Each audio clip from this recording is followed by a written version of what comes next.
चलो, तो बच्चों हम लोग डिस्कस कर रहे थे कि ऑर्गेनिक केमिस्ट्री के अंदर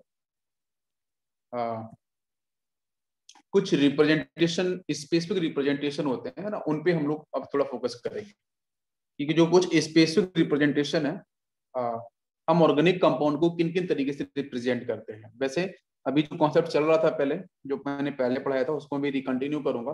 पहले हम बात करते हैं रिप्रेजेंटेशन को। एक छोटा सा कॉन्सेप्ट होता है, आपको एटलीस्ट ये जानना बहुत जरूरी है कि रिप्रेजेंटेशन ऑफ ऑर्गेनिक कंपाउंड, हम ऑर्गेनिक कंपाउंड्स को रिप्रेजेंट किन किन तरीके से करते हैं, 2D form and 3D form, इस कभी को हम देखने वाले हैं। यस, तो सबसे पहले बच्चों फर्स्ट कर दे representation by molecular weight, by molecular wait.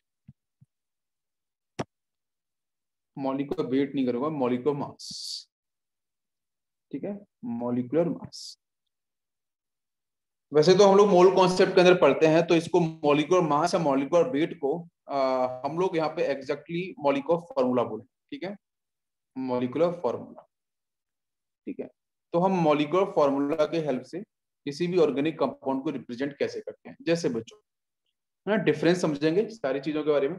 जैसे मैंने सिंपल से बच्चों बोला है आपसे, लेकिन स्ट्रक्चर मैंने दिया आपको, CH3 CH2 single bond CH2 NCH3, ठीक है। तो अगर आप यहां से देखो कि ये जो गिवन कंपाउंड है, ये आपकी एक्सटेंडेड फॉर्म है, ठीक है, बिखरी हुई फॉर्म है। इसमें आप देखो कि एक आपका CH3 यहाँ पे दे रखा है, एक CH3 आपका यहाँ पे है, दोनों ही आपकी सिमिलर ग्रुप हैं, तो एक साथ लेके जाने चाहिए। और यहाँ पे एक CH2 है, एक CH2 ये है, ये दोनों डिफरेंट पोजीशंस पे लेके हैं। तो मॉलिक्यूलर फॉर्मूला बच्चों ये कहता है कि जितने भी सिमिलर टाइप्स की जो एटम्स हैं या जो एलिमेंट्स हैं, ठीक है, जो एटम्स हैं या जो एलिमेंट्स हैं, उनको एक साथ लिखो, और डिफरेंट टाइप के एलिमेंट्स हैं उनको एक साथ लिखो, ठीक है। ये आपका मॉलिक्यूलर फॉर्मूला का बेसिक कॉन्सेप्ट। तो यहाँ पे हम क्या करेंगे कि भाई जितने भी कार्बन, आपको दिख रहा है ना, यहाँ पे एक कार्बन है, यहाँ पे कार्बन है, तो जितने भी कार्बन है उनको एक साथ लिख लो, तो हमें C4 हो जाएगा सीधा। H हाइड्रोजन दिख रहा है, तो 3 2 5, और 5 इधर से, तो आपका टोटल कितना हो जाएगा 10, राइट।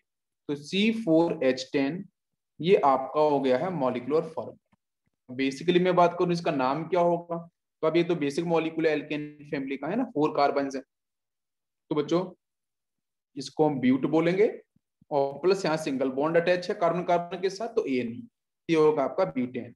तो ब्यूटेन का जो रिप्रेजेंटेशन है वो मॉलिक्यूलर फॉर्मूला के बेस पे वो होगा आपका C4H10। तो मॉलिक्यूलर फॉर्मूला क्या कहता है, देखो बहुत ही बेसिक सी चीज है, आपको समझ में आएगी कि जो सिमिलर टाइप के एलिमेंट्स हैं उनको एक साथ लिखो, और जो आपके डिफरेंट टाइप के एलिमेंट्स हैं उनको एक साथ लिखो। जैसे यहाँ पे कार्बन है, उसको मैंने एक साथ लिख दिया C4, हाइड्रोजन बच्चों को एक साथ लिख दिया। तो this is basically first representation. जैसे मैं क्वेश्चन पूछूं बच्चों प्रोपाइन, बेसिक से पूछ रहा हूँ, जैसे मैंने पूछा है प्रोपाइन या प्रोपीन बोला है, चलो प्रोपीन का जो रिप्रेजेंटेशन है उसका मॉलिक्यूलर फॉर्मूला के बेस पे रिप्रेजेंटेशन कैसे होगा।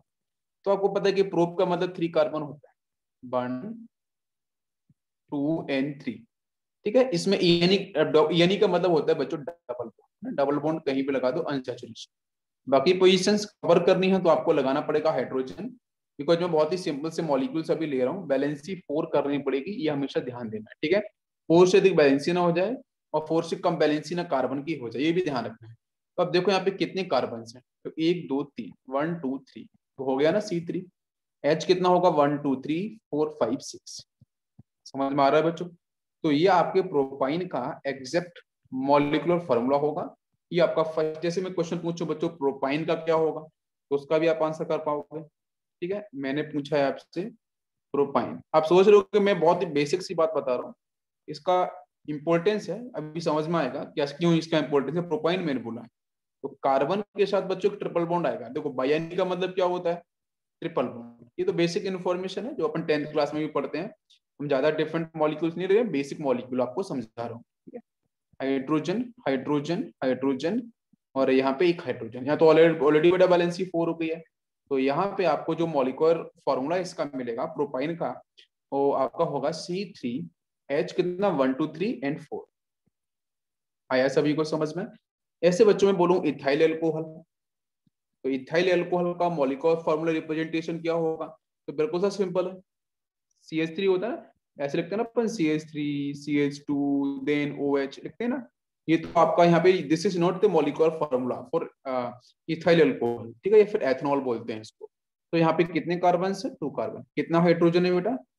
3 2 5 1 6 और एक ऑक्सीजन है, राइट। तो C2H6O, C2H6O, this is the molecular formula for the ethanol.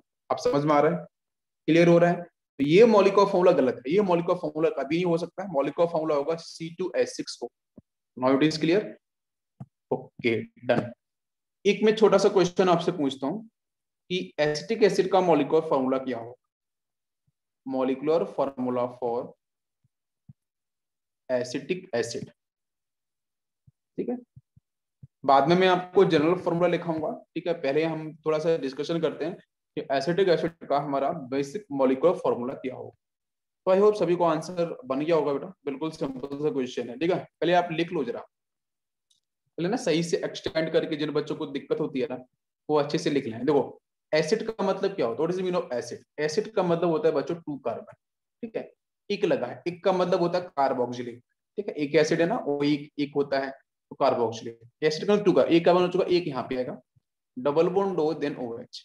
आपने थोड़ा बहुत तो पढ़ा होगा वैसे कि अगर हम कभी भी एसिड्स जो आपके कार्बन कंटेनिंग फंक्शनल ग्रुप होते हैं, उन फंक्शनल ग्रुप जो कार्बन कंटेनिंग फंक्शनल ग्रुप होते हैं, जब हम प्रिंसिपल चेन को काउंट करते हैं आयोपेक के अंदर, IUPAC के अंदर, तो फंक्शनल ग्रुप में जो कार्बन है उसको भी हम लोग काउंट करते हैं प्रिंसिपल कार्बन चेन के अंदर। तो ये 1 ये 2, इसलिए मैंने बोला एसिड। एसिड का मतलब 2 कार्बन। बहुत से बच्चे सोच सकते हैं कि सर यहाँ पे ये 1 कार्बन है तो वो तो फंक्शनल ग्रुप का कार्बन होगा, नहीं। तो कार्बन कंटेनिंग जो फंक्शनल ग्रुप होते हैं उनके कार्बन प्रिंसिपल चेन में काउंट किए जाते हैं, ठीक है। ये बेसिक रूल है। अब ये तो आपका मॉलिक्यूलर फॉर्मूला नहीं हो सकता है, तो इसका मॉलिक्यूलर फॉर्मूला क्या होगा? देखो आंसर आपका आ गया होगा बिल्कुल। कितने कार्बन है बेटा? वो लिख लो पहले। 2 कार्बन है, ठीक। कितना हाइड्रोजन है? 1 2 3 और 1 4, C2H4। नेक्स्ट बताओ मुझे, ऑक्सीजन कितना होना चाहिए बेटा? एक ऑक्सीजन यहाँ पे है, एक ऑक्सीजन यहाँ पे। ऐसा मत कर देना, बहुत से बच्चे गलती करते हैं, जैसे यहाँ डबल बॉन्ड लगा है ना, तो मेरे को तो यहाँ 2 ऑक्सीजन देख रहे हैं, ऐसा बहुत से बच्चे सोच सकते हैं। लेकिन वो मैं आपको आइसोमेरिज्म सेक्शन में बताऊंगा। आइसोमेरिज्म के अंदर जब मैं आपको पढ़ाऊंगा कान इनगोल्ड पिरलॉग सिस्टम, सिप रूल पढ़ाऊंगा, ठीक है। सिप रूल के बेस पे हम ई और जेड सिस्टम निकालते हैं, ठीक है। एंटीजन एंड जूशामा, ये 2 टाइप के होते हैं, सेम साइड अपोजिट, में वहां डिस्कस करूंगा। तब मैं आपको तब इसको मैं एक्सटेंड करना सिखाऊंगा कि ये डबल बॉन्ड O का एग्जैक्ट मीनिंग क्या होता है।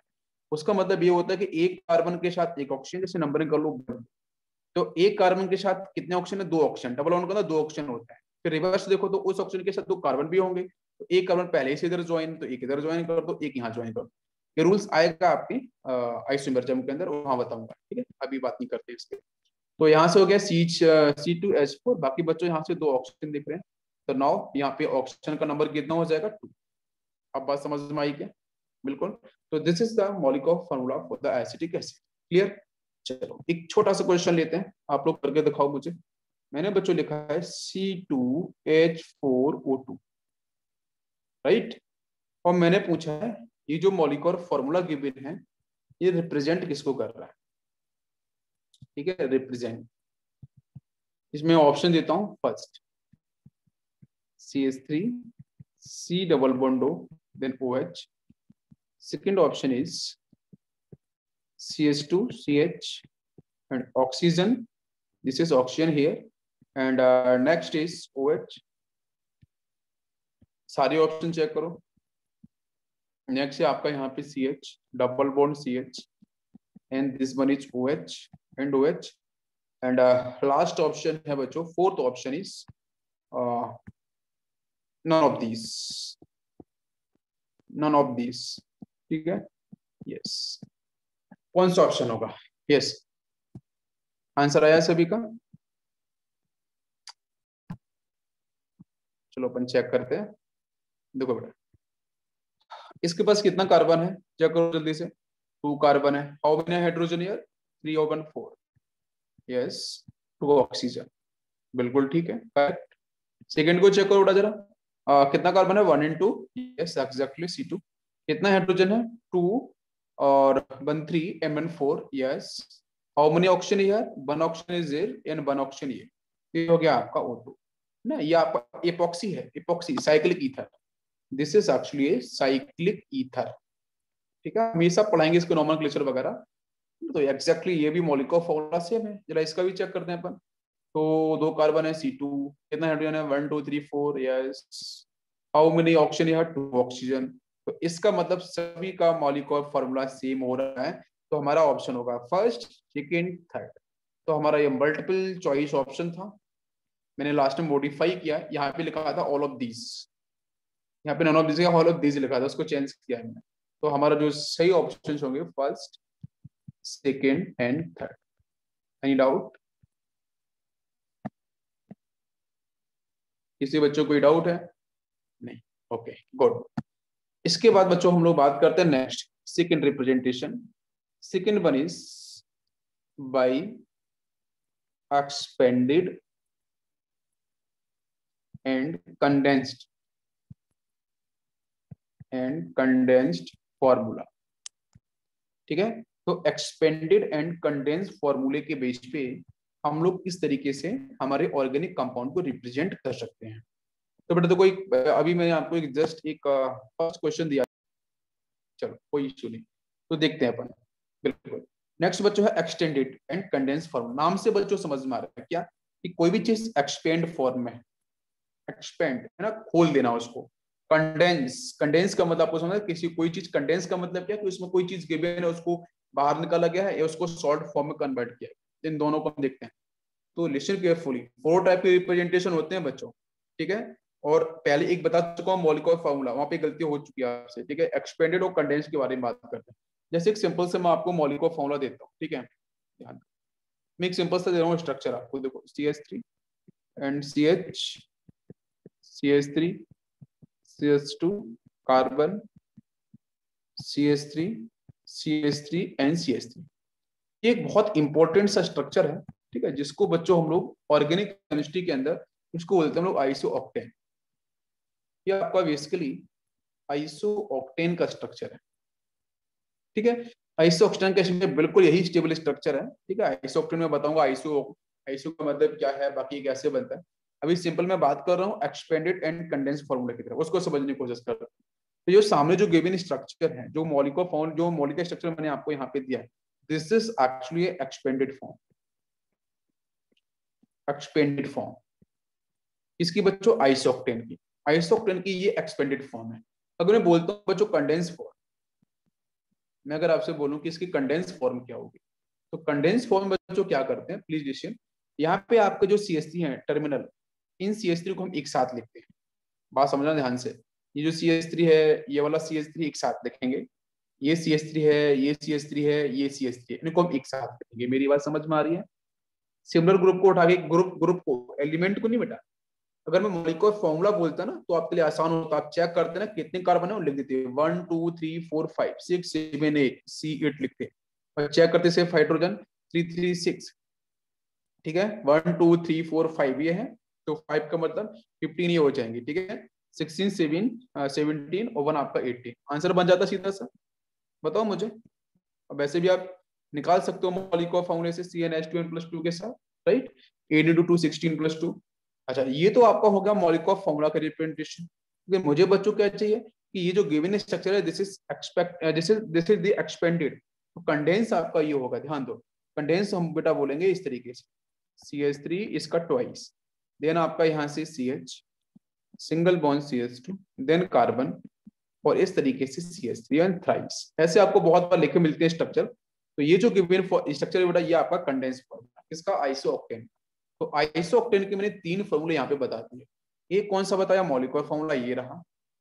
रिप्रेजेंटेशन पहले समझ लो ना किसे रिप्रेजेंट करते हैं। नेक्स्ट इज एक्सपेंडेड फॉर्म आपकी ये रही, एंड कंडेंस फॉर्मूला आपका ये रहा। अब क्या बात समझ में आई, सभी को बताइए, क्लियर हो यहाँ पे कॉन्सेप्ट? चलो नेक्स्ट बेटा हम लोग बात करते हैं। नेक्स्ट एक छोटा सा क्वेश्चन लेते हैं। ठीक है, बाकी आप कंडेंस के बारे में बताना। जैसे मैंने यहाँ पे लिया है CH3, now this is CH2, single bond CH2, CH, CH3 CH double bond CH2। मैंने आपको एक स्ट्रक्चर दिया बेटा, ठीक है। इस स्ट्रक्चर से आपको इसका कंडेंस फॉर्मूला बताना, ठीक है। कंडेंस फॉर्मूला एग्जैक्टली कंडेंस नहीं है, क्यों कंडेंस नहीं है, कोई बता सकता है मुझे ये कंडेंस क्यों नहीं है बेटा?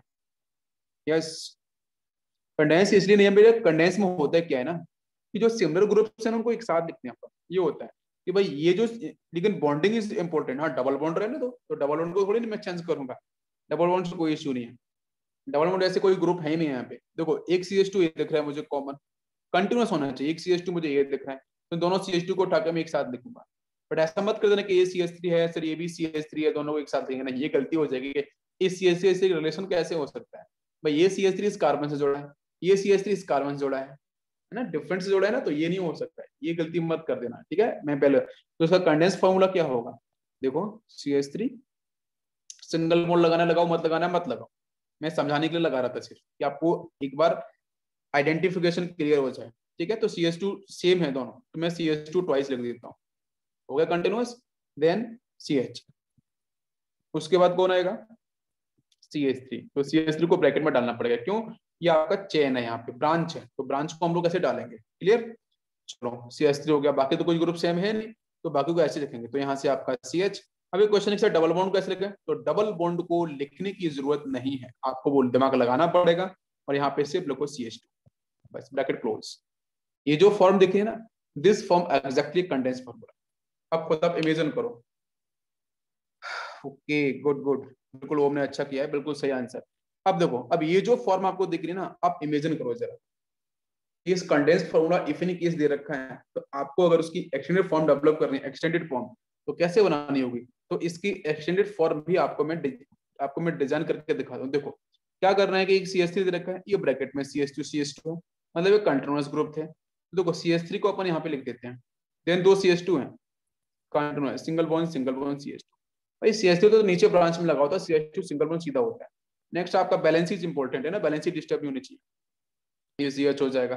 फिर यहाँ पे CH3 लिखा हुआ, तो हमें हमेशा ना इस तरफ से फॉलो करना है, और ये और जो भी ग्रुप्स लगे हैं ना उन ग्रुप को हमें इन के साथ मूव कराना है। तो यहाँ पे क्या हो जाएगा, इधर CH, नेक्स्ट आपका CH, फिर एक CH2 है, तो CH2 का मतलब आप CH2 कहीं भी बनाओगे तो आपकी बैलेंसी तो दो दो खाली होंगे ना, तो उसको डबल बॉन्ड यहाँ से जोड़ना पड़ेगा। तो ये आपका हो जाएगा करेक्ट आंसर। आप समझ में आया सभी को, now it is clear, extended form formula clear, condense clear, molecular formula clear, कोई कंफ्यूजन? यस, किसी बच्चे को? यस यस, कोई भी डाउट हो तो आप बीच में पूछ सकते हो। चलो गुड, इसके बाद बच्चों बात करते हैं अपन नेक्स्ट सी है बेटा आपका bond line notation. Next is bond line notation. इसका तो नाम सुना होगा आपने बहुत बार, बॉन्ड लाइन नोटेशन। तो बॉन्ड लाइन नोटेशन का मतलब बच्चों क्या है कि जो बॉन्ड है ना भाई, सिंगल बॉन्ड है, तो सिंगल बॉन्ड को हमें क्या करना है बेटा, सिंगल बॉन्ड को एक सिंगल डैश लाइन से रिप्रेजेंट करना है, सिंपल डैश लाइन से। डबल बॉन्ड अगर बच्चों आएगा, ठीक है, next one is double bond. अगर डबल बॉन्ड आपको मिलता है तो उसको क्या करना है, दो डैश लाइन आपको फोकस कर देनी है। ट्रिपल बॉन्ड दिखता है तो उस केस में आपको तीन डैश लाइन आपको ड्रॉ करनी है, सिंपल सा, ठीक है। और स्टार्ट करते हैं। और कार्बन को बच्चों रिप्रेजेंट कैसे करना है, तो कार्बन लिखना नहीं पड़ेगा, यहाँ पे कार्बन लिखने की जरूरत नहीं पड़ती है। कार्बन का मतलब बच्चों बेसिकली जहाँ पे हम बेंड, बेंड का मतलब झुकाते हैं, जहाँ पे लाइंस को हम लोग झुकाएंगे ना, टर्न लेंगे उनको ऊपर नीचे करेंगे, तो वो जो एक पॉइंट क्रिएट होगा वही पॉइंट क्या होगा, कार्बन को रिप्रेजेंट करेगा। तो बेसिकली जो पॉइंट होगा वही यहाँ पे कार्बन को रिप्रेजेंट करता है, ठीक है, बॉन्ड लाइन नोटेशन के अंदर। ऐसे एग्जांपल लेते हैं अपन, बेटर में समझ में आएगा बच्चों, लिसन केयरफुली। जैसे मैंने लिखा है कार्बन डबल बॉन्ड कार्बन, कुछ नहीं करना आपको, सीधा इसका दो लाइन ड्रॉ कर देनी है।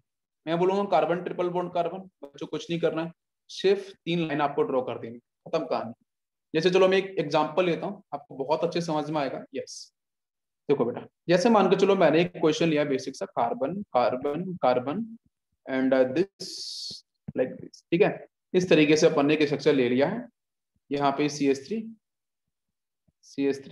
Hydrogen, and now this is CH2, CH3 CH3 CH3, एक ही स्ट्रक्चर बने आपको दे रखा है। आपको बच्चों ड्रॉ करना है बॉन्ड लाइन नोटेशन। तो कैसे करना होगा? तो पहले बच्चों ना यहाँ पे सिंपल सा कार्बन को चेक करो कितने कार्बन हैं यहाँ, ठीक है। हमारी मेन चेन मतलब, तो हमें ये चेन स्टेट चेन देख लेते हैं। तो 1 2 3 4 5, 5 दिख रहे हैं ना। तो बनाओ यहाँ से 1, यहाँ से स्टार्ट करेंगे, ये 1 कार्बन, 2 3 4 एंड 5। अब चेक करो क्या 5 कार्बन हो गए? यस, 1 कार्बन, 2 कार्बन, 3 4 5, हो गए ना पांचों कार्बन। अब सेकंड इधर से देखो, मैं इधर से अगर मूव करूं तो सेकंड कार्बन पे एक मिथाइल ऊपर है, तो उसको एक लाइन से ड्रॉ कर दो, लाइक हो गया सीधा। बीच में कहीं टर्न नहीं करना है, सीधा मिथाइल, ठीक से हो गया ना, दिस इज मिथाइल। फिर क्या है बेटा 1 2 3, यहाँ से अगर ऐसे करते हैं 1 2 3 4, 4 पे तो मिथाइल है, मतलब यहाँ 1 2 3 4, 4 पे एक ऊपर एक नीचे, हो गया।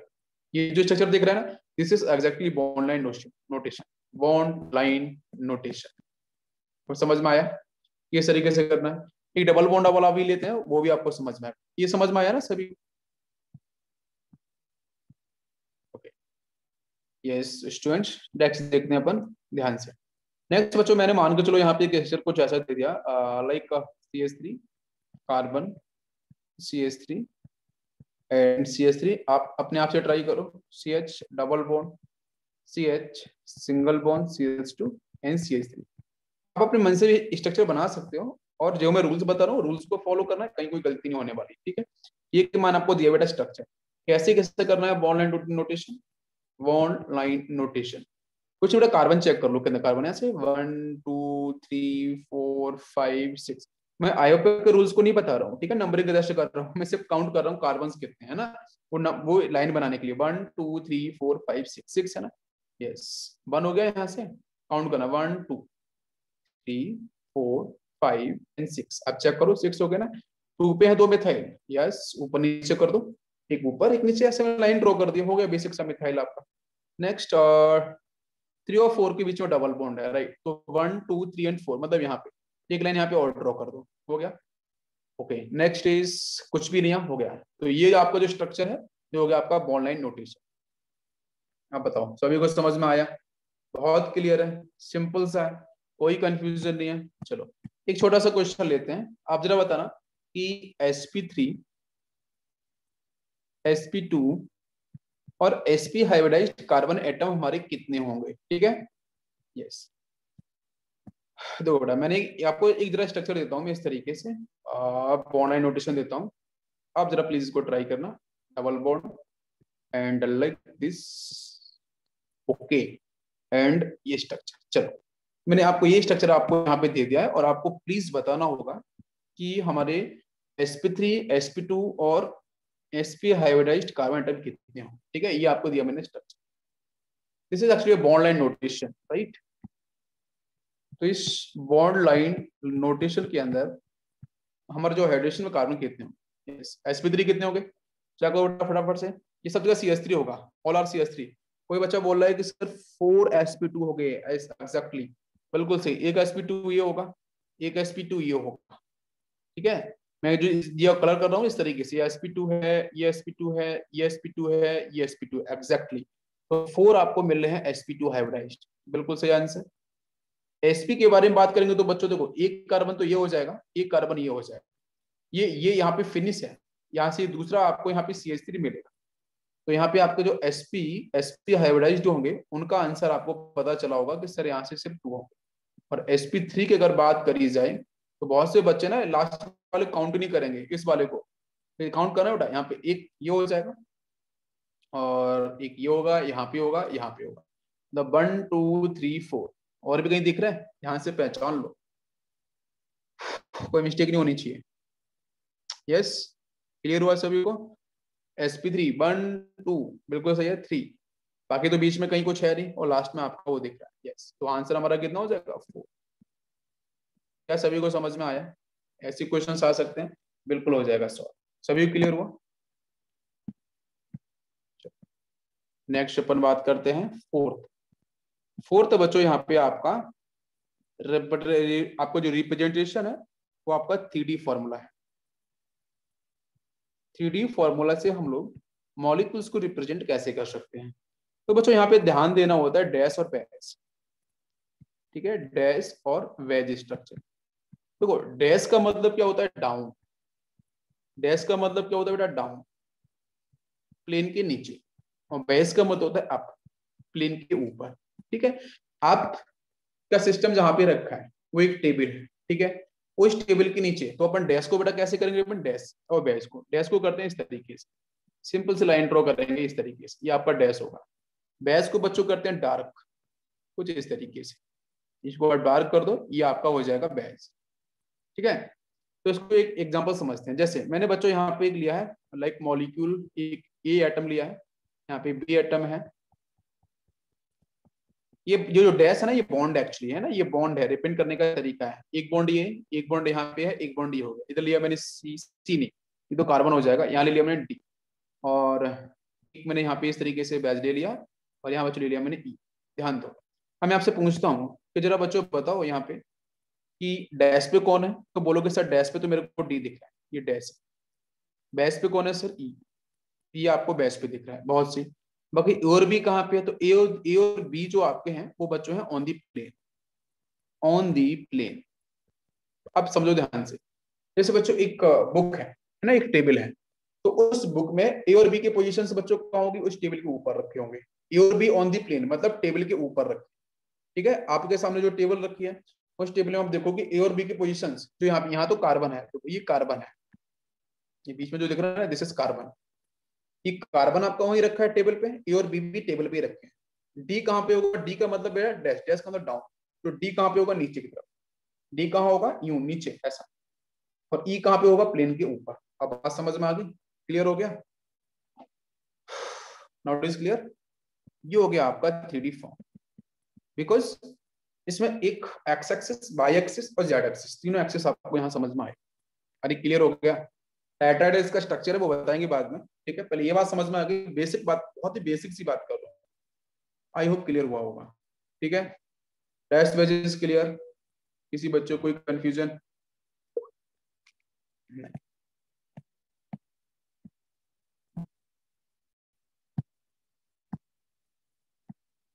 यस, तो हम लोग बच्चों बेसिकली बात कर रहे थे, कुछ हमने ग्रुप्स के बारे में बात करी थी कि जैसे आपका बिनाइल है, एलाइल है, ठीक है। नेक्स्ट वन मैंने बेटा और डिस्कस किया था आपसे, एसिटिनाइल है, ठीक है, एंड उसका प्रोपर जाइलिक ग्रुप है, ठीक है। इन सब के बारे में मैंने डिस्कशन किया था, और डिफरेंट मैंने फंक्शनल ग्रुप लगा के भी आपको वहां पे उनके नोमेनक्लेचर डिस्कस किए थे। तो अब बच्चों हम लोग बात करेंगे, नेक्स्ट आपका आएगा फिनाइल। हम पहले फिन फिन फिन को बेटा हम लोग बेंजीन भी बोलते हैं, ध्यान दो, फिन बोलो या बेंजीन बोलो वो बात एक ही, ठीक है, वेरी इंपॉर्टेंट। फिन या बेंजीन दोनों एक ही नाम है। फिन और बेंजीन की बात करेंगे तो आपका ये होता है इसका स्ट्रक्चर, ठीक है। आप फिन बोल सकते हो, आप बेंजीन बोल सकते हो, दोनों का नाम एक ही है। अरे सभी को ये बात समझ में आ रही है बच्चों, बताओ जरा। फिन और बेंजीन, पहली बार फिन कितने बच्चों ने नाम सुना है इसका, फिन, PHEN, फिन। फिन और बेंजीन बोथ आर सेम। इसका जो मॉलिक्यूलर फॉर्मूला क्या होगा, C6H6, ठीक है, वो सभी को देख रहा है। अल्टरनेट पोजीशन पे आपका डबल बॉन्ड।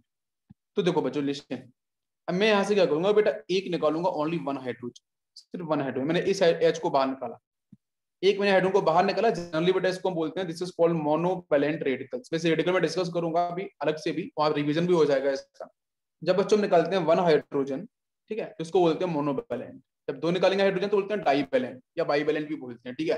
तीन निकालेंगे तो ट्राईवैलेंट होता है, तीन से अधिक निकालेंगे तो होता है, उसको हम लोग बेसिकली क्या बोलते हैं, पॉलीवैलेंट फ्री रेडिकल्स, ठीक है। तो उसको हम PBR बोलते हैं, पॉलीवैलेंट रेडिकल्स, तीन से अधिक।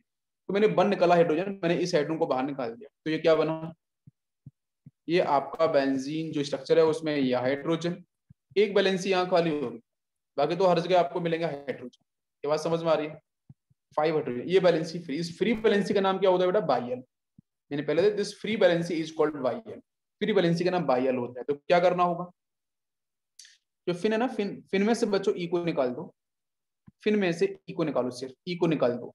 ऐसे निकाला ना अपने एक हाइड्रोजन, तो ई को निकाल दो, वहां से ई को निकालती है बाइयल को चिपका दो, ये इसका नाम हो जाएगा PHEN, बाइयल, phenyl. This is called phenyl. या फिर क्या होगा, बेंजीन में से बच्चों ई को निकाल दो, इस ई को, लास्ट वाले ई को बाहर निकालो तो ये बन जाएगा आपका बेंज इन आइल। तो फिनाइल बोलो या बेंज इनाइल बोलो, बात एक ही है। अब बात समझ में आ रही है? तो फिनाइल किसको होना है? अब सुनो, अब इस फ्री बैलेंसी पे सपोज मैं ऐसा कर रहा हूँ भाई, इस फ्री बैलेंसी पे मैं कुछ ग्रुप को जोड़ के बता दूं नाम क्या क्या होगा, आप नाम कर सकते हो। जैसे बच्चों मैंने यहाँ पे जोड़ा OH, बताओ इसका नाम क्या होगा? सिंपल सा नाम होगा फिनाइल एल्कोहल। समझ में आ रहा है? Phenyl alcohol. लिसन, अगर फिनाइल एल्कोहल लिखा मिलता है तो क्या बोलना होगा? फिनाइल एल्कोहल का मतलब है, अगर मैं आपको रिवर्स करके बोलूंगा फिनाइल एल्कोहल, तो दिमाग में ये आना चाहिए, दिस इज फिनाइल अल्कोहल। अपने से फिनॉल बोलते हैं, याद है ना? इसे हम लोग क्या बोलते हैं? फिनॉल बोलते हैं, ठीक है। लेकिन इसका आपका सही नेम, एक नेम और होगा जिसका नाम होगा आपका this is phenyl alcohol. Phenyl alcohol, बात समझ में आ रही है? या फिर इसको हम लोग बोल सकते हैं बेंज इनाइल अल्कोहल, ऐसे लिखा मिल सकता है, बेंज इनाइल अल्कोहल लिखा मिला। मैं रिपीट कर रहा हूं, बेंज इन आइल, डिफरेंस रखो हर चीज में, ठीक है, मिक्स मत कर देना। बेंज इनाइल एल्कोहल बोलता है तो आपको फिनॉल ही बनाना है। मैं बोलूं बेंज इनाइल क्लोराइड, चलो बेंज इनाइल क्लोराइड, तो फिर नाम क्या होगा? मैंने बोला है बेंज इनाइल क्लोराइड, तो कुछ नहीं है। अभी तो आपको सिंपल लग रहा है, तो नाम सीधा मैं अलग से लूंगा ना 5 दिन बाद, तो आप कंफ्यूज हो गए, इसलिए बहुत अच्छे ध्यान रखो। यहाँ पे Cl लगा दो सिंपल। मैं सपोज यहाँ पे Cl के जगह बच्चों लगा दूं सपोज NH2, तो इसका नाम क्या हो जाएगा?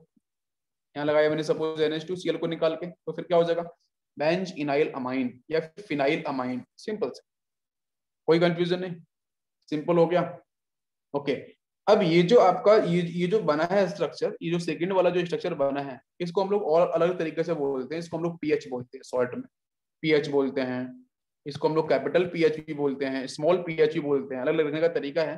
इसको हम लोग C6H5 बोलते हैं, वन फ्री बैलेंसी के साथ, इस तरीके से।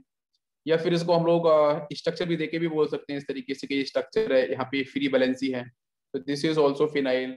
मैं इसको इस तरीके से बोल सकता हूँ, एक बीच में रिंग डाल के, ऐसे भी स्ट्रक्चर देखा मिलेगा, तो दिस इज ऑल्सो फिनाइल, ये भी उसी का स्ट्रक्चर है। मैं उड़ा कहीं इसको लिखा हूँ एराइल, तो एराइल का मतलब भी यही होता है। कहीं पे लिखा हूँ AR, सिर्फ AR, एक फ्री बैलेंसी, तो इसका मतलब भी वही। तो AR बोलो, एराइल बोलो, ये वाला स्ट्रक्चर बोलो, सिंबॉलिक टर्म है, ठीक है।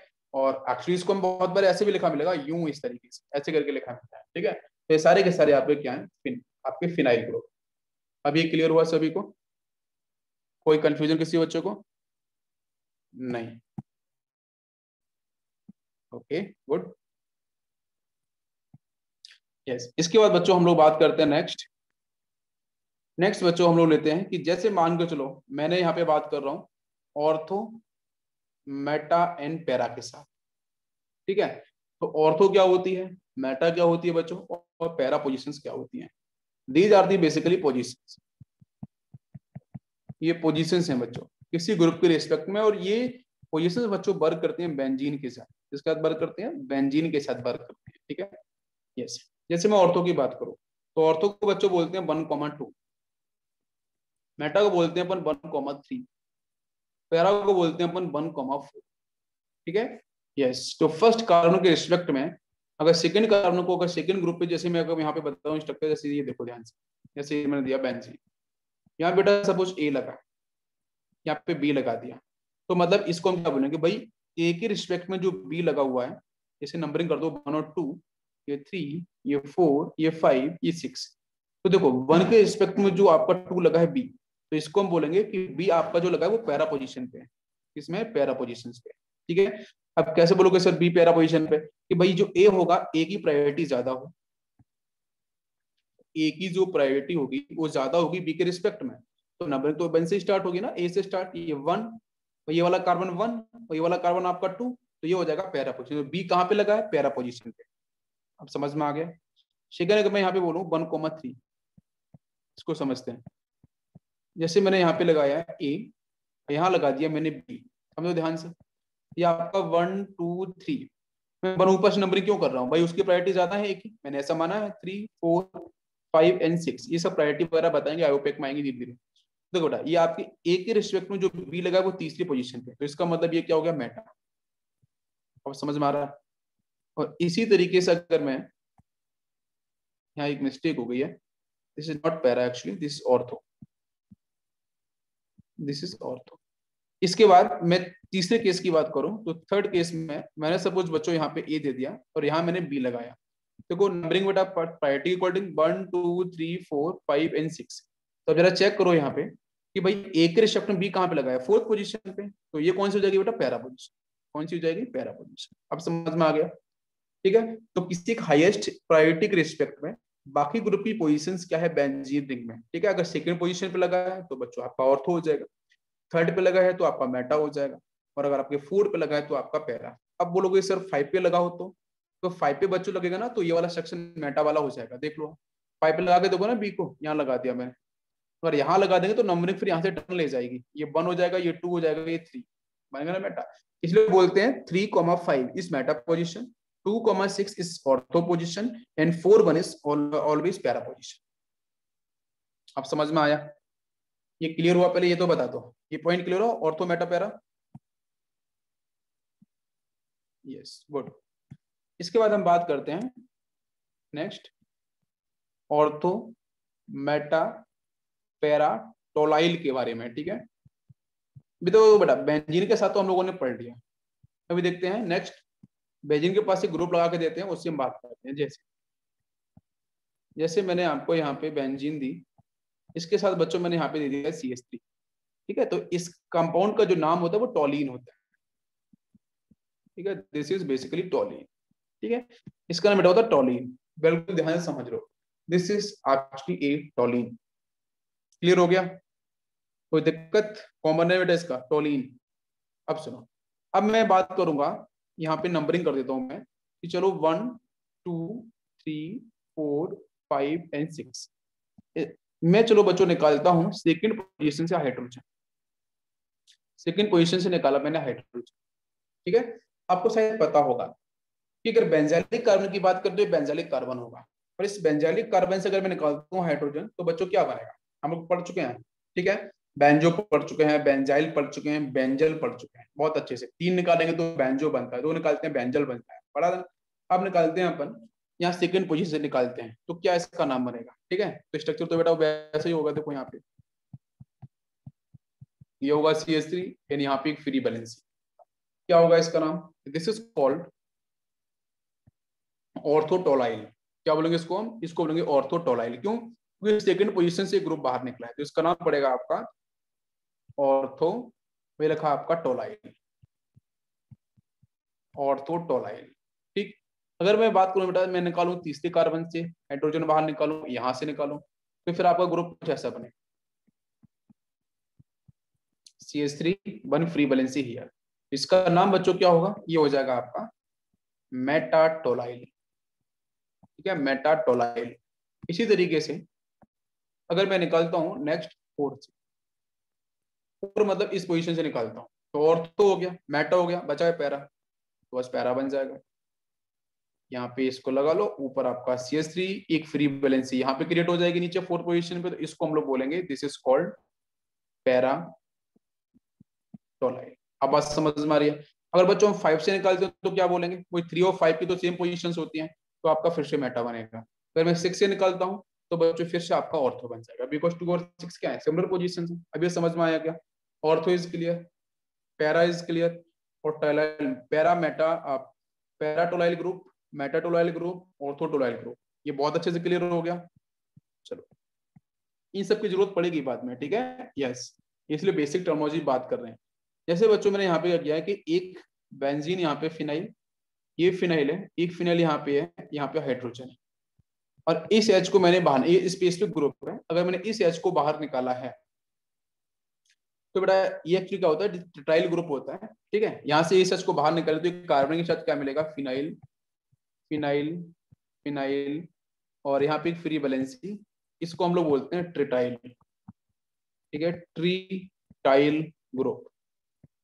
और ट्रिटाइल ग्रुप में आप समझ सकते हो कि यहाँ पे अगर मैंने फ्री वैलेंसी OH लगा दिया तो इसका नाम क्या होगा, ट्रिटाइल एल्कोहल। मैंने लगाया NH2 तो ट्रिटाइल अमाइन, मैंने लगाया बच्चों क्लोरीन तो ट्रिटाइल क्लोराइड, कुछ इस तरीके से इसकी नोमेनक्लेचर होगी। अब ये समझ में आ गया, ये भी किस स्पेसिफिक कैटेगरी थी, इसको मैंने यहाँ पे एक्सप्लेन किया। यस, सभी क्लियर हो गया?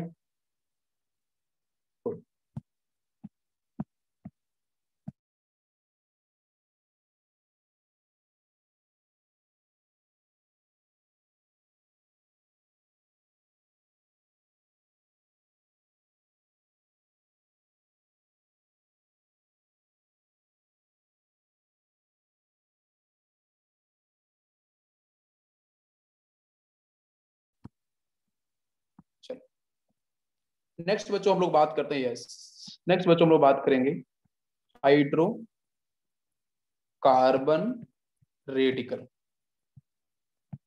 हाइड्रोकार्बन रेडिकल, ठीक है, इसको थोड़ा समझते हैं।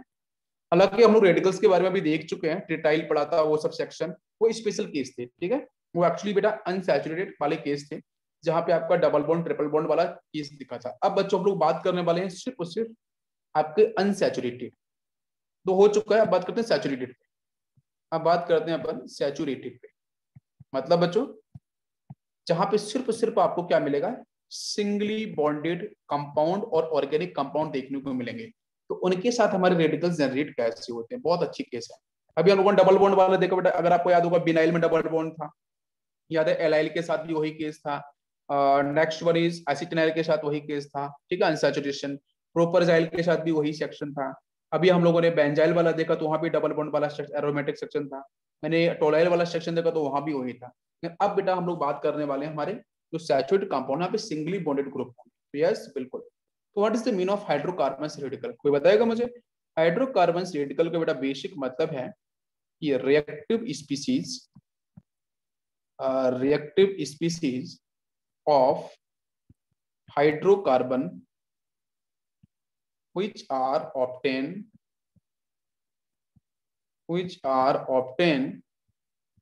due to removal और एक्सट्रैक्शन, ठीक है, रिमूवल बेटर रहेगा, रिमूवल और एक्सट्रैक्शन ऑफ वन और मोर हाइड्रोजन एटम, वन और मोर हाइड्रोजन एटम, ठीक है, ऑन द बेसिस ऑफ, ठीक है, वन और more hydrogen atom from the given species या फ्रॉम द गिवन हाइड्रोकार्बन, ठीक है, वहां से। तो एक बार मैं फिर से इसको रीड करता हूं, आई होप आपको बिल्कुल समझ में आएगा। What is the mean of hydrocarbons radical? देखो बच्चों, जब हम किसी भी न्यूट्रल कंपाउंड से, जब हम किसी भी न्यूट्रल हाइड्रोकार्बन से, ठीक है, हम किसी भी हाइड्रोजन को बाहर निकालेंगे तो उसके पास बैलेंस ही क्रिएट होगी, कहीं ना कहीं एक हाइड्रोजन आपका फ्री हो जाएगा ना। तो वो जो फ्री हाइड्रोजन होगा वो कहीं ना कहीं बच्चों उसकी एनर्जी मैक्सिमाइज होगी भाई, वो आपका कहीं क्या आपकी जो स्टेबिलिटी उसको डिस्टर्ब करेगा ना। तो कहीं ना कहीं जब मैं रेडिकल्स को डिजाइन करता हूँ from the given neutral compounds या सैचुरेटेड कंपाउंड्स या फिर from the unsaturated compounds, unsaturated also the stable compound, neutral compound, right, because octet is complete totally. तो अगर बच्चों मैं बात कर रहा हूँ कि मैंने रेडिकल्स बना लिया तो उसका मतलब वो कैसे होते हैं, रिएक्टिव स्पीसीज होते हैं, बिकॉज वन इलेक्ट्रॉन वहां पे आपका फ्री होता है, ठीक है, इलेक्ट्रॉन्स फ्री होते हैं। और हाइड्रोकार्बन्स व्हिच आर ऑब्टेन्ड कैसे करते हैं, रिमूवल या फिर एक्सट्रैक्शन ऑफ वन और more hydrogen from their hydrocarbon, जो भी आपको दिया जाएंगे। ये बात समझ में आई बेसिक? यस देखो, अब हम बात करते हैं on the basis of hydrogen, on the basis of hydrogen हम लोग हाइड्रोकार्बन रेडिकल्स को, है ना, कौन कौन सी कैटेगरी में डिवाइड कर सकते हैं। तो देखो बेटा, हम लोग रिमूवल हाइड्रोजन पे बात करें, राइट, मैंने बच्चों निकाला है वन हाइड्रोजन, तो क्या नाम पड़ेगा? मैंने निकाले हैं बच्चों टू हाइड्रोजन, मैंने निकाला है बच्चों थ्री हाइड्रोजन, मैंने निकाला है बच्चों nth हाइड्रोजन, राइट। अगर मैंने वन हाइड्रोजन बाहर निकाला है तो बेटा इसका नाम पड़ेगा मोनोवैलेंट रेडिकल, MBR। अगर बेटा टू हाइड्रोजन निकाले हैं, यहाँ पे एक हाइड्रोकार्बन है, राइट, टू हाइड्रोजन निकाले हैं तो इसका नाम होगा आपका बाई बैलेंट रेडिकल। अगर बच्चों निकाले थ्री हाइड्रोजन तो इसका नाम होगा TBR, ट्राई बैलेंट रेडिकल। अगर बच्चों nth निकले हैं मतलब थ्री से अधिक तो उसके बेटा बोलते हैं PBR, ठीक है, पॉली बैलेंट रेडिकल। ये बात समझ में आ रही है? तो हाइड्रोजन के रिमूवल के बेस पे हमारे कंपाउंड्स जो है रेडिकल्स, उनके नाम किस किस तरीके से होते हैं, monovalent, bivalent, trivalent and PBR, polyvalent. बहुत इजी है, परफेक्ट। नेक्स्ट बात करते हैं, तो सबसे पहले हम बच्चों बात करते हैं मोनोवैलेंट। मोनोवैलेंट जैसे बेटा हम लोगों ने बेंजीन देखा था ना कि बेंजीन से निकाला था वन हाइड्रोजन, राइट, आपको अगर याद होगा तो क्या बना था, फिन से फिनाइल बन गया था, बेंजीन से बेंज इनाइल बना था। तो वो भी एग्जांपल किसका, मोनोवैलेंट रेडिकल का ही था, बिकॉज मैंने एक ही हाइड्रोजन को बाहर निकाला था, राइट, तो वो भी मोनोवैलेंट का ही एग्जांपल था। लेकिन मैंने पूछो अगर बेंजो को, तो बेंजो बच्चों क्या होगा, ट्राईवैलेंट का होगा, याद होगा, उस बेंजालिक कार्बन से बेंजीन के ऊपर लगा CH3 ग्रुप, उस CH3 से मैंने निकाले तो उस कार्बन तीनों हाइड्रोजन को बाहर। तो benzo is actually a trivalent radical. अगर दो निकलेंगे वहां से हाइड्रोजन निकले तो बेंजल बनाता, तो benzal is example of bivalent radical. अब आपको समझ में आ रहा होगा, बिल्कुल बैठ रहा है अच्छे से दिमाग में। चलो मैंने बच्चों यहाँ से ले एक सिंपल सा एल्केन, ये सिंपल सा एल्केन मॉलिक्यूल ले लिया मैंने यहाँ पे, और दिस इज एल्केन, और यहाँ से निकाला बच्चों मैंने एक हाइड्रोजन जो सामने आपको दिख रहा है, इस H को मैंने उड़ा के बाहर कर दिया, एब्स्ट्रैक्ट करके किसी भी फिजिकल केमिकल डिफरेंट प्रोसेस से मैंने बाहर निकाल दिया, प्रोसेस से मतलब लेना देना है नहीं। तो बच्चों यहाँ पे आएगी free valency, this is free valency, और फ्री बैलेंसी का नाम होता है बाइयल। सामने बच्चों क्या था, एल्केन, एल्केन था ना, तो जैसे फ्री बैलेंसी क्रिएट होगी तो मतलब यहाँ पे बनेगा आपका मोनोवैलेंट रेडिकल, और एनी पार्ट बच्चों यहाँ से गायब हो जाएगा, जैसे बेंजीन फिन में से ई पार्ट गायब हुआ था, यहाँ से आपका एनी पूरा गायब हो जाएगा, समझ में आ रहा है, और बायल जुड़ जाएगा, ये बायल आपका ऐड हो जाएगा, तो उसका नाम पड़ेगा एल्क प्लस बायल। तो this is called, one second, this is called alkyl, आपको दिख रहा है एल्क प्लस बायल, एनी गायब हो जाएगा तो बनेगा बच्चों एल्काइल। जैसे मेथेन से बनता है मिथाइल, बनता है CH4 से CH3, मिथाइल, इथाइल बनता है, प्रोपाइल बनता है, वो सब इसी के ही केस। अब ये बात समझ में आई, 1 कार्बन से बड़ा बनाएंगे तो क्या बनेगा, मिथाइल, 2 से क्या बनेगा भाई, एल्केन की बात कर रहे हैं तो इथाइल बनेगा, एथ होता है ना, प्रोपाइल बनेगा, ब्यूटाइल बनेगा, पेंटाइल बनेगा, एक्साइल बनेगा। समझ में आ गया पूरा, कोई कंफ्यूजन नहीं किसी को, बिल्कुल सही। ओके, तो एग्जांपल आपको समझ में आ जाएंगे, कोई इसमें दिक्कत की जरूरत नहीं है, तो मैं फिर भी एक्सप्लेन करता हूँ। मैंने CH4 दे दिया, निकाला बच्चों 1 हाइड्रोजन, तो क्या बन गया CH3, 1 फ्री बैलेंसी, इसका नाम था मीथेन, एनी को हटाना पड़ेगा, बायल को जोड़ना पड़ेगा, this free valency is called बायल, ये बन जाएगा आपका मैथ के साथ बायल, मिथाइल। इसी तरीके से अगर बच्चों में बात करूं, like C2H6, this is ethyl, ethane है, ठीक है, this is the ethane, CH3 single bond CH3 होता है ना, इथेन। तो एक मैंने निकाला हाइड्रोजन, इथेन बेटा कैसे बनेगा, CH3 यहाँ पे होगा, CH3 यहाँ पे होगा, आप दोनों कार्बन में से किसी भी कार्बन से निकालो हाइड्रोजन, कोई दिक्कत नहीं पड़ेगी। इसका पूरा नाम बच्चों वही होगा कि भाई CH3 सिंगल बॉन्ड, ये CH2 हो जाएगा, 1 फ्री बैलेंसी। आप चाहे इस कार्बन से निकालो तो भी यही मिलेगा, सेम स्ट्रक्चर, तो इसका नाम होगा आपका इथाइल। आप समझ में आया। अगर यहीं पे बच्चों में बात करूं प्रोपेन के बारे में, ध्यान दो, मैंने बच्चों को लिखा है प्रोपेन, CH3 CH2 एंड आपका CH3, ठीक है, ध्यान दो। और इससे बच्चों निकाला है मैंने हाइड्रोजन। तो अब ध्यान देना, मजेदार केस है कि बच्चों यहाँ पे हमारे कितने डिग्री ऑफ कार्बन हैं। एक बात ध्यान देने वाली बात है, अगर मैं ये 1 डिग्री है, ये 2 डिग्री है, ये 1 डिग्री है, तो 1 डिग्री वालों से मैं निकालूंगा तो आंसर सेम बनेगा। आप चाहे यहाँ से निकालो हाइड्रोजन, चाहे यहाँ से निकालो, आंसर सेम बनेगा, ठीक है। अगर आप यहाँ से निकालते हो 2nd डिग्री से, तो फिर आंसर आपका बदल जाएगा, आंसर बिल्कुल बदल। लेकिन मेथिन एथिन में तो बेटा कोई चांस थे नहीं भाई, एक ही कार्बन था, 2 कार्बन थे तो कोई चांस नहीं था, लेकिन यहाँ पे चांसेस बनेंगे। तो अब ध्यान रखना पड़ेगा, बिल्कुल नजर बिल्कुल दिमाग में अच्छे से बैठा के रखना पड़ेगा कि 1 डिग्री से निकालेंगे तो सेम आंसर बनेगा, ठीक है। आप निकाल के देख लो ना, मैंने इस कार्बन से निकाला तो क्या बना, CH3 CH2 एंड आपका यहाँ से CH2, 1 फ्री बैलेंसी। आप देख लो ये क्या बनेगा, मैंने इससे निकाला बाहर तो क्या बनेगा, यहाँ से CH2 एक फ्री बैलेंसी, यहाँ से आपका CH2 देन आपका ये CH3, ये बनेगा। आप ध्यान दे लो, ये बनेगा ना। तो क्या दोनों स्ट्रक्चर सेम दिख रहे हैं, हाँ बिल्कुल सेम दिख रहे हैं सर, बिल्कुल सेम है। दोनों का नाम क्या होगा एग्जैक्टली, इसका नाम क्या था, इसका नाम था propane, this is the propane. Propane में से एनी को बाहर निकाल देना, तो इन दोनों का मतलब बेटा ये बन गया आपका प्रोपेन, प्रोपाइल, ठीक है। अच्छा, अगर मैं 2nd डिग्री से निकालता हूं तो कहानी क्या बने, देखते हैं जरा। CH3 CH 1 free valency NCH3, ये बनेगा। क्या इसका नाम भी प्रोपाइल होगा, नहीं भाई, अगर इसका नाम भी प्रोपाइल हुआ तो उन तीनों में सेम हो जाएगा, प्रोप 2 आइल बोल दिया है, बहुत सही, वो भी सही आंसर है, prop 2 yl is also correct because 1 2 3 C बच्चे, किसी बच्चे ने बताया होगा, बिल्कुल सही है, prop 2 yl is also correct. But इसको हम किसी और नाम से बोल सकते हैं क्या, कोई बताएगा मुझे, क्या इसको मैं आइसो बोल सकता हूँ, ओह क्या मैं सेकेंडरी बोल सकता हूँ, ये सेकेंडरी कार्बन से निकाला है, सेकेंडरी कार्बन से, ऊपर वाला सही है, ये नॉर्मल प्रोपाइल है, ये भी नॉर्मल प्रोपाइल है, एन प्रोपाइल, नॉर्मल प्रोपाइल, इसका नाम होगा आपका सेकेंडरी प्रोपाइल। सेकेंडरी कार्बन से निकाला है तो सेकेंडरी से निकाला है तो सेकेंडरी प्रोपाइल, पहला नाम, पॉपुलर नाम। या फिर इसको बोल सकते हैं सैक, सैक का मतलब सेकेंडरी होता है, सैक प्रोपाइल, सैक प्रोपाइल बोलो, सेकेंडरी प्रोपाइल बोलो, बिल्कुल सही नाम है। क्या आइसो प्रोपाइल होगा, बिल्कुल सही, it is also correct. What is the meaning of iso, iso का मतलब ये होता है CH3 CH, एक यहाँ CH3, ये 1 फ्री बैलेंसी, अगर ये वाला ग्रुप कहीं दिखता है इसका मतलब आइसो होता है, this is actually iso group. जिसको हम आइसो बोलते हैं। ये आइसो ग्रुप है। क्या वो ग्रुप आपको दिख रहा है? बिल्कुल दिख रहा है। देखो CH3 के साथ कार्बन CH, एक CH3 यहाँ पे इसके साथ दिख रहा है, मतलब ये CH3 को हम खड़ा कर सकते हैं ऊपर की तरफ, इस फ्री बैलेंस को यहाँ ला सकते हैं। मतलब इसको हम ऐसे ही बोल सकते हैं ना कि this is CH3 CH1 free valency ऊपर की तरफ CH3। देखो मिल गया ना प्रोफाइल, आइसो ग्रुप। तो this is also called iso profile. तो आइसो प्रोफाइल बोलो, सेकेंडरी प्रोफाइल बोलो, सैक प्रोफाइल बोलो, ऑल आर करेक्ट। अब समझ में आया? तो what is mean of iso? What is mean of iso? Iso का बच्चों बेसिक मतलब यही है, आइसो एज ए प्रीफिक्स है। आइसो बच्चों प्रीफिक्स है, और आइसो प्रीफिक्स का हम लोग, ये सफिक्स नहीं है, प्रीफिक्स है। आइसो प्रीफिक्स हम लोग वहां पे अप्लाई करते हैं, ऐसे कंपाउंड के साथ बच्चों अप्लाई करते हैं, कि ऐसे रेडिकल के साथ हमें अप्लाई कर सकते हैं कि जहां पे मिथाइल ग्रुप या तो बच्चों सेकेंड लास्ट कार्बन पे हो, या फिर आपके, मैंने सेकेंड लास्ट बोला है, या लास्ट से सेकेंड कार्बन पे हो, या फर्स्ट से सेकेंड, मैं क्या बोलूं, फर्स्ट से सेकेंड पोजीशन पे हो। जब नंबरिंग करेंगे ना तो फर्स्ट से सेकेंड पोजीशन पे लगाओ एक मिथाइल, या फिर बच्चों सेकेंड लास्ट पोजीशन पे लगा हो, ठीक है, मिथाइल ग्रुप, तो उसको हम लोग आइसो ही बोलेंगे। जैसे मैं पूछूं आइसोपेंटेन, मैंने सिंपल पूछा है आइसोपेंटेन, मैंने आपसे बोला है आइसोपेंटेन, तो क्या होगा इसका स्ट्रक्चर? तो आइसो दिमाग में आते ही मिथाइल आना चाहिए, कि सेकंड लास्ट पे या फिर सेकंड पोजीशन में एक मिथाइल लगा होना चाहिए।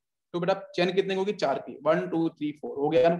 सेकंड लास्ट आपका ये हो गया, या सेकंड हो गया आपका ये आइसोपेंटेन। चेक करके देख लो, दिस इज आइसोपेंटेन। बाकी जोड़ो ना यहाँ पे hydrogen. This is the structure of isopentane. Any confusion? किसी बच्चों कोई डाउट? नहीं?